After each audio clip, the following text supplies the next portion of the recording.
Quand tu étais enfant, quels étaient tes rêves?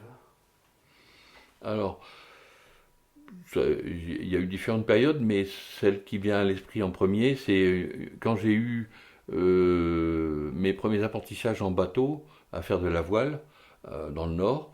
Mon premier souhait, quand j'ai eu terminé mon premier cycle de formation qui était donc j'ai obtenu un bac technique, ça a été l'envie de partir en Bretagne pour aller faire du bateau et d'en vivre.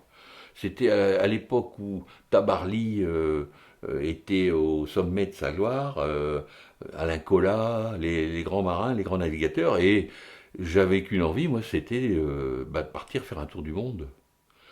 Le problème, c'est que bon, on n'en vit pas tout ça, et donc je me suis heurté à la réalité, mon rêve s'est envolé une fois que j'ai fondé une famille en me mariant. Et donc j'ai pris un boulot plus classique.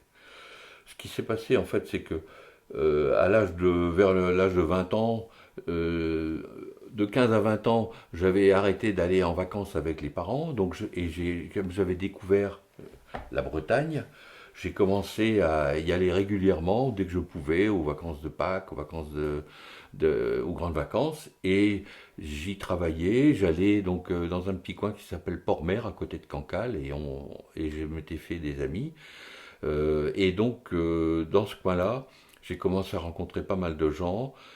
J'ai croisé des gens qui sont devenus connus, comme Bob Escoffier. Des gens comme ça m'ont permis de naviguer. On allait régulièrement en mer avec eux sur leur bateau. Et après, ayant ces bases en voile, je suis devenu moniteur de voile à 20 ans. Et pendant une dizaine d'années, tous les étés, je l'ai passé euh, à Port-Mer, donc en tant que moniteur de voile. J'avais trouvé un premier travail, mais mon travail, je prenais un mois sans solde, plus un mois de congé, et j'étais 2 mois sur la plage à enseigner la voile, et ça me plaisait vraiment. C'était vraiment euh, mon coin, Port-Mer, et j'y retourne encore régulièrement. Et c'est vrai, j'ai encore des amis là-bas, c'est vraiment un coin qui m'avait beaucoup plu. La mer, le vent, les huîtres, c'est peut-être aussi pour ça que aujourd'hui je suis à Metz. Et donc, pour revenir à cette histoire, je suis arrivé donc en Bretagne vers 20 ans et j'avais une formation donc j'avais fait des études qui n'étaient pas très brillantes puisque j'avais arrêté après mon bac des études d'électrotechnique. Ça me plaisait bien l'électrotechnique, un bac F3, mais pas au point d'avoir envie à 20 ans d'en faire un métier. Et donc j'ai commencé à chercher sur Saint-Malo, dans ces coins-là, des embarquements. Et j'ai commencé à vraiment tourner euh, en espérant partir.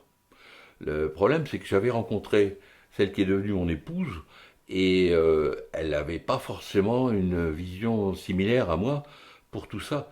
Et donc la réalité a fait que je me suis mis à chercher un vrai travail. Alors la période grenobloise a été plus difficile pour la voile parce qu'on en faisait un petit peu sur les lacs, et il fallait venir ici en Méditerranée et c'était pas forcément ce qu'on aimait faire.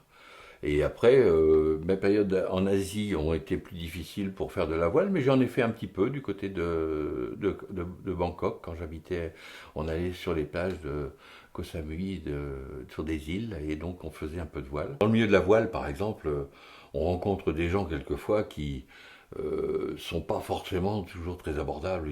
Ils se prennent pour Tabarly, alors qu'en fait, ce ne sont que des petits. Bon, moi, j'ai pas un esprit de compétition en voile.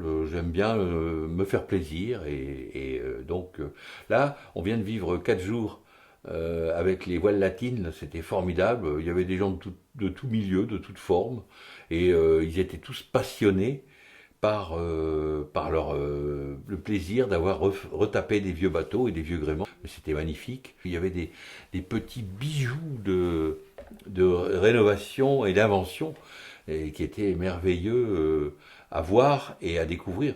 Et donc ce sont des gens passionnés qui font ça, et ça m'a passionné aussi.